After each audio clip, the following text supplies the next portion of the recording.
வணக்கம் நண்பர்களே, நாம் இன்றைக்கி இந்த வீடியோவில் என்ன ஒரு முக்கியமான தகவலை பற்றி தெரிஞ்சுக்க போகிறோம் அப்படின்னு சொல்லிட்டு பார்த்தீங்கன்னா, தவிக தலைவர் விஜய் மற்றும் அவருடைய மனைவியான சங்கீதா விஜய் வந்து செங்கல்பட்டு குடும்ப நல நீதிமன்றத்தில் பிப்ரவரி 24 தன்னுடைய விவாகரத்து மனுவை வந்து கொடுத்தாங்க. அவங்க அந்த விவாகரத்து மனுவை சப்மிட் பண்ணும்போதே இந்த பிரச்சனை வந்து சோஷியல் மீடியாவில் மிகப்பெரிய சர்ச்சையை ஏற்படுத்திச்சு. ஏன்னா அதில் அவங்க குறிப்பிட்டிருக்கிற விஷயங்கள் வந்து சர்ச்சைக்குரியதாக இருந்ததுனால தான் அது அந்தளவுக்கு ரொம்ப வைரலாக போச்சு. அது மட்டும் இல்லாமல் இன்னைக்கு இருக்கிற நிலைமையில் தவிக யார் கூட கூட்டணி நீடிப்பாங்க, அதாவது பிஜேபி கூடியா, காங்கிரஸ் கூடியா, இல்லை ஏடிஎம்கே கூடியா அப்படிங்கிற இந்த ரொம்பவும் ஒரு உச்சக்கட்டமான பரபரப்பு நிகழ்ந்துகிட்டு இருக்கிற இந்த சூழ்நிலையில் இன்னைக்கு அவருடைய விவாகரத்து அப்படிங்கிறது தனிப்பட்ட வாழ்க்கையாக இருந்தாலும் அது வந்து பெரிய சர்ச்சைக்குரிய விஷயமா இன்னைக்கு மாறினத்துக்கு காரணம் அவருடைய முக்கியத்துவம், அவருடைய அரசியல் முக்கியத்துவம் தெரிஞ்சுதான் இந்த விஷயம் இவ்வளோ சர்ச்சைக்குரிய விஷயமா போயிட்டு இருக்குது. நாளுக்கு நாள் வந்து இந்த விஷயத்தில் நடக்கிற ஒரு புது மாற்றங்கள் தான் இந்த சர்ச்சையை மேலும் மேலும் நீடிச்சு அதிகப்படுத்திக்கிட்டே இருக்குது. இதில் இன்னொரு முக்கியமான விஷயம் என்ன அப்படின்னு சொல்லிட்டு பார்த்தீங்கன்னா, தவிக தலைவர் இந்த மாதிரி த்ரிஷா கூட அந்த ஏஜிஎஸ் மகனோட திருமணத்துக்கு போயிருந்தார் இல்லையா, அது வந்து தனக்கு மிகுந்த மனவேதனை அளிக்கிறதா வந்து சங்கீதா விஜய் வந்து கோர்ட்டில் மனு தாக்கல் பண்ணியிருக்காங்க. இப்போது அந்த விஷயம் தான் சோஷியல் மீடியாவில் ரொம்ப வைரலாக போயிட்டுருக்குது. அந்த அந்த அந்த விஷயத்தை பற்றி நிறைய நடிகைகள் நிறைய கருத்துக்களை பதிவு விட்டுட்டு வந்திருந்தாலும் தன்னுடைய அப்பாவை பற்றி இந்த மாதிரி ஒரு தப்பான விஷயம், அதாவது த்ரிஷா கூட அவர் போனது தப்பு இல்லை சரி அப்படிங்கிற மாதிரி விவாதத்துக்குரிய ஒரு பொருளாக அந்த விஷயம் வந்து இன்னைக்கு இணையதளத்தில் போயிட்டு இருக்கிறத பற்றி சங்கீதா விஜய் என்ன சொல்லியிருக்காங்க அப்படிங்கிற ஒரு பரபரப்பான தகவலை பற்றி நாம் இந்த வீடியோவில் டீட்டெயிலாக பார்க்க போகிறோம். வீடியோக்குள்ளே போகிறதுக்கு முன்னாடி நீங்கள் நம்ம சேனலுக்கு புதியவராக இருந்தால் மறக்காமல் சிபி ட்ரெண்டிங்கை சப்ஸ்கிரைப் பண்ணி ஃபாலோ பண்ணுங்கள். வாங்க வீடியோக்குள்ளே போகலாம். பிப்ரவரி 2026 24ஆம் தேதி தான் நான் இந்த விவாகரத்து மனுவை கோர்ட்டில் தாக்கல் இருந்தாலுமே கிட்டத்தட்ட 4-5 வருடங்களுக்கு மேலே கணவன் மனைவியாக இல்லாமல் அந்த ஒரே வீட்டில் நாங்கள் பிரிஞ்சு தான் வாழ்ந்துட்டுருக்கோம். இது பல பேருக்கு தெரியாது. அது மட்டும் கிடையாது, அவருக்கும் எனக்கும் கிட்டத்தட்ட அந்த ஃபிசிக்கல் ரிலேஷன்ஷிப் அப்படிங்கிறதே எதுவுமே கிடையாது. கிட்டத்தட்ட 4-5 ஆண்டுகளுக்கு மேலே என் கூட அவர் பேசுறது கிடையாது. இந்த மாதிரி ஒரு சூழ்நிலையில் தான் அவருக்கும் ஒரு நடிகைக்கும் தவறான உறவு இருக்கிறத நான் கண்டுபிடிச்சி நிறைய தடவை வான் பண்ணேன். ஆனால் அதை கேட்காததை அடுத்து அவர் என்ன பண்ணியிருக்காரு அப்படின்னு சொல்லிட்டு பார்த்தீங்கன்னா, இந்த விஷயத்த குழந்தைங்களுக்காக கொஞ்சம் பொறுத்துக்காங்க அப்படிங்கிற மாதிரி நிறைய வந்து என்ன கன்வின்ஸ் பண்ண ட்ரை பண்ணார். ஆனால் இதை ஒருபோதும் அனுமதிக்காத நான் வந்து என்ன பண்ணேன், அவர்கிட்ட பரஸ்பர விவாகரத்து நீங்கள் கொடுத்துருங்க அப்படிங்கிற மாதிரி நிறைய தடவை கேட்டேன். ஆனால் ஒரு தடவை கூட என்னுடைய கணவர் அதுக்கு ரியாக்ட் பண்ணாதது அடுத்து நான் வந்து இன்றைக்கி நீதிமன்றத்தை நாடியிருக்கேன்.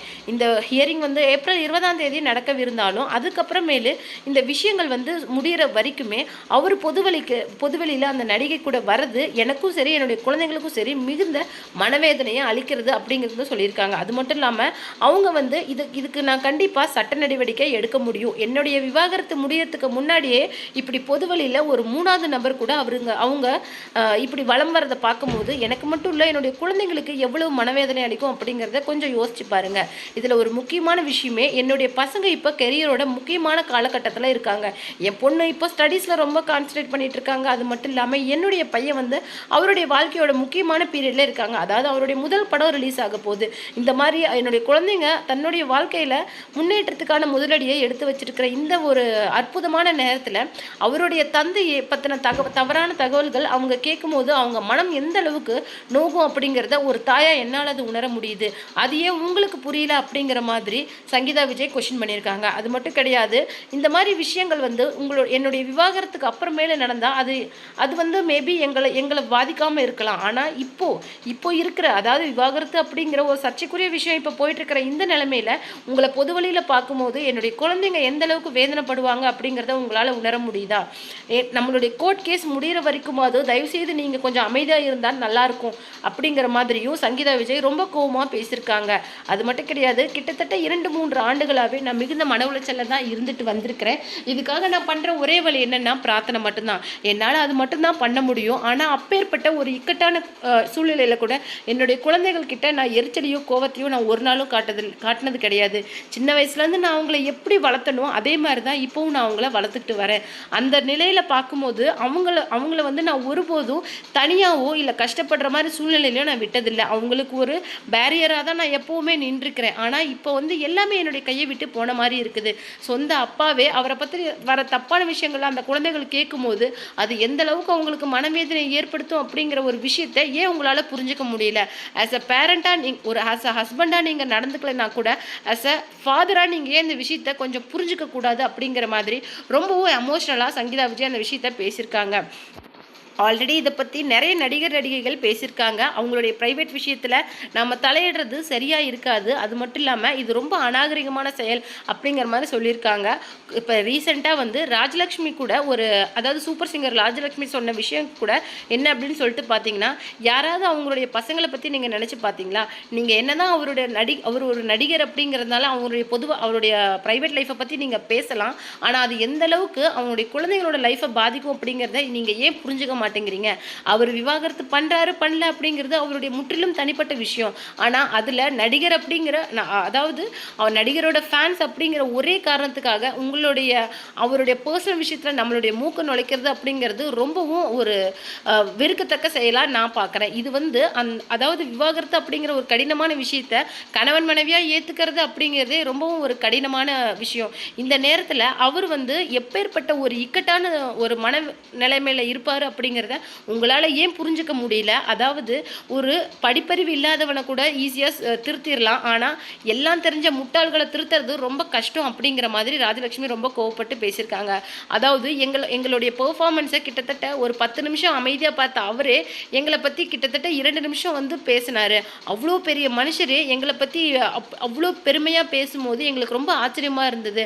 அவர் வந்து அவ்வளோ ஸ்ட்ரெயின் பண்ணி மேடைக்கு வந்து எங்களை பார்த்து பேசி எங்களுக்கு சால்வை கொடுத்து எங்களுடைய மொத்த ட்ரூப் கூட அவர் ஃபோட்டோ எடுக்கணுங்கிற மாதிரி எந்த அவசியமும் கிடையாது.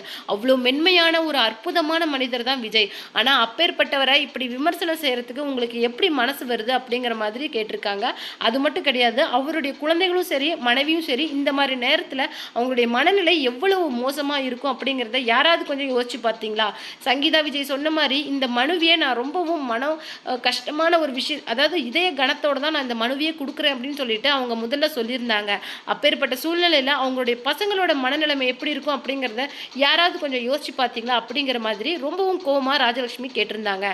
ரீசெண்டாக நடந்த மகளிர் தின விழாவில் அவங்களும் செந்திலும் பார்ட்டிசிபேட் பண்ணின விஷயம் வந்து ரொம்ப வைரலாக போச்சு. அதை பாராட்டி தவேகா தலைவர் விஜயை மேடைக்கு வந்து அவங்க சால்வை போட்டு அது மட்டும் இல்லாமல் நிறைய பரிசு பொருட்களையும் கொடுத்து அனுப்பிச்சாங்க. நீங்கள் இந்த மாதிரி தமிழ் ட்ரெடிஷ்னலை தமிழர்கள் வாழ்கிற எல்லா இடங்கள்லையும் கொண்டு போயிட்டு இருக்கிறீங்க அப்படின்னு சொல்லிட்டு நான் நிறைய தடவை கேள்விப்பட்டிருக்கேன். இன்றைக்கி உங்களுடைய பெர்ஃபார்மன்ஸ் எனக்கு லைவாக பார்த்துருக்கிற வாய்ப்பு கிடைச்சது எனக்கு ரொம்ப சந்தோஷம் அப்படிங்கிற மாதிரி சொல்லியிருந்தாங்க. இந்த மாதிரி உங்களுடைய இந்த இந்த ஒரு அற்புதமான விஷயம் வந்து இன்னும் பெரிய லெவலுக்கு வரணும் அப்படிங்கிற மாதிரி பிளெஸிங்ஸ் கூட கொடுத்துருந்தாரு. இதுதான் ரொம்ப வைரலாக போயிட்டுருக்கு. இந்த நிலைமையில தான் ராஜலட்சுமி என்ன பண்ணியிருக்காங்க அப்படின்னு சொல்லிட்டு பார்த்தீங்கன்னா, தவேகா தலைவர் விஜய் மற்றும் அவருடைய மனைவி சங்கீதா விஜயோட இந்த டிவோர்ஸ் கேஸை பற்றி பேசியிருந்தாங்க. அது ரொம்பவும் வைரலாக போயின இந்த சூழ்நிலையில் அது மட்டும் இல்லாமல் நம்ம சங்கீதா விஜயோட ஒரு மனுவும் இப்போ ரொம்ப வைரலாக போயிட்டுருக்குது. அதாவது ஏஜிஎஸ் திருமணத்துக்கு அவங்க 2 பேரும் சேர்ந்து வந்தது தனக்கு மனவேதனை அளிக்கிறதா அவங்க அந்த மனுவில் மென்ஷன் பண்ணியிருந்தாங்க.